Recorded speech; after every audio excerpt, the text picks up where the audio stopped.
Welcome back to asset guide YouTube channel. आज की इस वीडियो में हम काफ़ी इंपॉर्टेंट इन्फॉर्मेशन आपको देंगे जो कि हेल्पफुल होने वाली है। एक तो OES कम्युनिटी के लिए और BTC कम्युनिटी के लिए और जो क्रिप्टो वाले सभी लोग हैं सभी के लिए। तो सबसे पहले हम इन्फॉर्मेशन बता दें कि ये है फेडिलिटी से रिलेटेड।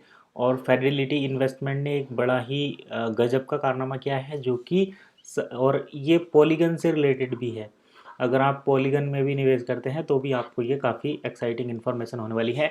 OES पॉलीगन कनेक्टेड हैं, BTC पॉलीगन कनेक्टेड हैं, BTC क्रिप्टो है।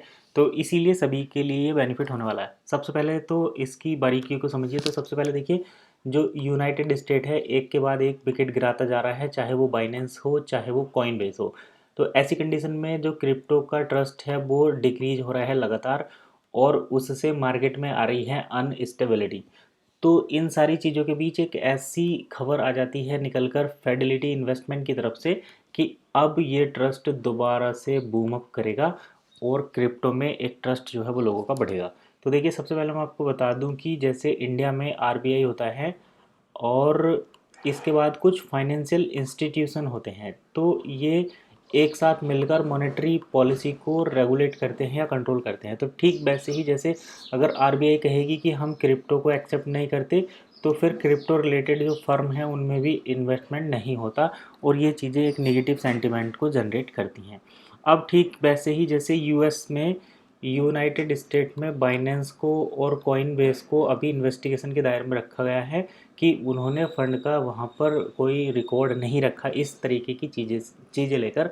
तो लोगों का एक ट्रस्ट जो है ना क्रिप्टो में गिर रहा था। तो उसी चीज़ को अब दूर करने के लिए यहाँ पर फेडिलिटी इन्वेस्टमेंट आया है। और फेडिलिटी इन्वेस्टमेंट ने बिटकॉइन रिलेटेड और एक ETF जो होता है एक्सचेंज ट्रेडेड फंड बिटकॉइन से रिलेटेड, उसको लॉन्च किया है। और ये पॉलीगन ब्लॉकचेन, यानी कि मतलब एक्सचेंज ट्रेडेड फंड जो है वो सभी एक्सचेंज पर, जैसे पॉलीगन की अपनी एक एक्सचेंज भी है उस पर भी ट्रेड होगा ये ETF। और जब और ये जो फेडिलिटी इन्वेस्टमेंट है ना, ये अभी तक अगर हम इसके देखें तो ये बैंकिंग सेक्टर से रिलेटेड था। तो बैंकिंग सेक्टर से रिलेटेड कोई इन्वेस्टमेंट फर्म जब आकर क्रिप्टो में ETF लॉन्च करती है, एक्सचेंज ट्रेडेड फंड करती है जो कि बिटकॉइन का है। तो बिटकॉइन का एक्सचेंज ट्रेडेड फंड इन्होंने लॉन्च किया है और उसको पॉलीगन एक्सचेंज पर और जो दूसरी क्रिप्टो एक्सचेंज है वहाँ पर उसको लॉन्च किया जाएगा और ट्रेड किया जाएगा। तो इससे क्या है, एक तो बिटकॉइन में स्टेबिलिटी आएगी। ठीक, पहली बात तो स्टेबिलिटी आएगी, दूसरा यहाँ पर ट्रस्ट बढ़ेगा, तीसरा यहाँ पर रिलायबिलिटी बढ़ेगी, चौथा यहाँ पर यूजेबिलिटी बढ़ेगी, और पांचवा यहाँ पर जो अभी ब्रांड वैल्यू डैमेज हो रही थी ना उसको थोड़ी सी सपोर्ट मिलेगी। तो जो लगातार एक तरीके से हम देख रहे हैं यहाँ पर क्रिप्टो सेक्टर में गिरावट आ रही थी, उसमें कहीं ना कहीं थोड़ी सी इस्टेब्लिशमेंट और कुछ टाइम के बाद उसमें हमें थोड़ी सी ग्रोथ देखने को मिलेगी। तो जो डाउन ट्रेंड था, फिर कंसोलिडेशन, अब ये अप ट्रेंड की तरफ मार्केट जाएगी क्योंकि फेडिलिटी इन्वेस्टमेंट। अब देखिए, इन्वेस्टमेंट की एक और चीज़ मैं यहाँ पर बता दूँ। क्रिप्टो एक मार्केट है, यहाँ पर दो टाइप के प्लेयर होते हैं। पहले होते हैं होलसेल प्लेयर और दूसरे होते हैं रिटेल प्लेयर। जो रिटेल प्लेयर होते हैं ये आप ऐसा समझ लो कि छोटे छोटे अमाउंट में, स्मॉल अमाउंट में ये इन्वेस्ट करते हैं, प्रॉफिट बुक करते हैं या लॉस बुक करते हैं और निकल जाते हैं। लेकिन जो बड़ी वेल होती हैं, जो बिग वेल होती हैं, वो मार्केट के सेंटिमेंट के साथ ये खुद ही मार्केट को प्ले करती है। यानी कि जब तक मार्केट अप साइड में रहेगा तो ये सेल करेंगे, क्योंकि जब भी प्राइस बढ़ता है तभी इस टाइप की खबर आती है कि उस कंट्री में बैन हो रहा है, उस कंट्री को रिसीव किया जा रहा है, इस टाइप की चीज़ें। तो फिर मार्केट जो है गिरता है। और जब मार्केट अपने लोएस्ट लो पर आ जाता है, तो जैसे फेडिलिटी इन्वेस्टमेंट हो गया, या फिर इलोन मस्क जैसे लोग हो गए, या फिर जो दूसरे इन्वेस्टमेंट इंस्टीट्यूट हो गए, वो यहाँ पर इन्वेस्ट करते हैं। और जब इन्वेस्ट हो जाता है उसके बाद मार्केट बढ़ता है। और वो जब तक ये रिटेल वाले प्लेयर जो है ना, जब तक इनका ट्रस्ट बनकर आता है तब तक प्राइस काफ़ी हाई हो जाते हैं। और यहाँ पर ये जो डोमेस्टिक फेडिलिटी जैसे इन्वेस्टमेंट है, फॉरेन इंस्टीट्यूशन है, ये जब यहाँ पर इन्वेस्ट कर देते हैं तो वो रिटेल वालों को अपना माल थोड़ा थोड़ा धीरे धीरे करके निकालने लगते हैं, और एक टाइम के बाद वो सारा माल अपना निकाल देते हैं। अब जैसे कि फेडिलिटी इन्वेस्टमेंट है, इसने इसने अगर 1000 बिटकॉइन मान लो परचेज़ किए हैं,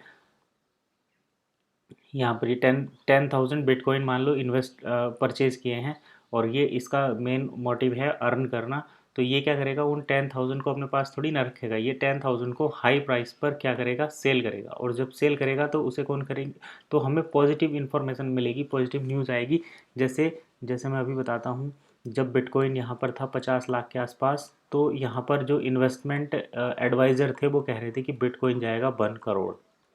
तो कुछ लोगों ने 30 लाख पर, कुछ ने 40 लाख पर, कुछ ने 45 लाख पर, कुछ ने 35 लाख पर खूब इन्वेस्ट किया। अब ये इन्वेस्टमेंट तो किया, ये खबर भी आई करोड़ पर जाएगा, लेकिन ये किसके लिए था, जो फेडिलिटी इन्वेस्टमेंट जैसे, या जो बड़े बड़े इन्वेस्टमेंट होते हैं, जो बड़ी वेल्स होती हैं, उन्होंने जब बिटकॉइन को 10 लाख पर, 5 लाख पर, 2 लाख पर परचेज़ किया था, तो उन्होंने 30, 35, 40, 45 पर उसको कर दिया सेल। अब ये हाइप तो बनी हुई थी 1 करोड़ की, ये लोग सब ट्रैप हो गए, या तो इन्होंने लॉस में निकाला, या फिर ये आज अपने इन्वेस्टमेंट की लोएस्ट वैल्यू पर हैं। तो अब जैसे ही जब ये मार्केट, क्योंकि सबर का बांध टूट जाता है जब ऐसी एक्सचेंज की इन्फॉर्मेशन आती है, तो सभी लोग लगभग सेल आउट कर देते हैं। तो अब ये जो बड़े बड़े इन्वेस्टर होती हैं, जो बिग वेल होती हैं, ये जो है इस टाइम पर जो लोएस्ट लो पर रहता है, उस टाइम पर क्या करती हैं, इन्वेस्ट करती हैं। और उसके बाद प्राइस फिर अप जाता है, फिर इन्फॉर्मेशन आती है पॉजिटिव कि फिर पॉजिटिव इन्फॉर्मेशन आती है कि अब बिटकॉइन अगर इस बार 1 करोड़ तक गया, तो अगली बार आएगी कि बिटकॉइन की खबर कि भाई वो 4 करोड़ तक जाएगा, 6 करोड़ तक जाएगा। और लोग क्या है, उसको 1 करोड़, 2 करोड़, 1.5 करोड़ पर इन्वेस्ट करेंगे, उसके बाद फिर कोई इन्फॉर्मेशन आएगी, मार्केट फिर गिरेगा। तो मार्केट को आपको समझना है, मार्केट सीधा भी जाएगा तो ऐसे नहीं जाता, मार्केट इस तरीके से चलेगा। तो आपको ये ध्यान रखना है, ऐसे नहीं रहेगा, ऐसे नहीं रहेगा, इस तरीके से रहेगा। और मार्केट ऐसे नहीं गिरेगा, वो इस तरीके से गिरेगा, इस तरीके से गिरेगा। तो ये चीज़ें आपको समझनी है, तभी करना है। बहरहाल क्रिप्टो जगत के लिए काफ़ी अच्छी इन्फॉर्मेशन है, क्योंकि फेडिलिटी इन्वेस्टमेंट ने bitcoins BTC exchange traded fund launch किया है, जिसको एक्सचेंज पर ट्रेड किया जाएगा। और ये ओईएस कम्युनिटी के लिए काफ़ी एक्साइटिंग न्यूज़ है, क्योंकि क्रिप्टो में ट्रस्ट दोबारा से वापस आ रहा है। और ओईएस भी पॉलीगन बेस्ड डिसेंट्रलाइज क्रिप्टो है, तो क्रिप्टो इन्फॉर्मेशन सभी के लिए बेनिफिशियल है। तो आज की इस वीडियो में बस इतना ही, मिलते हैं नेक्स्ट वीडियो में, तब तक के लिए कीप वॉचिंग एसेट गाइड।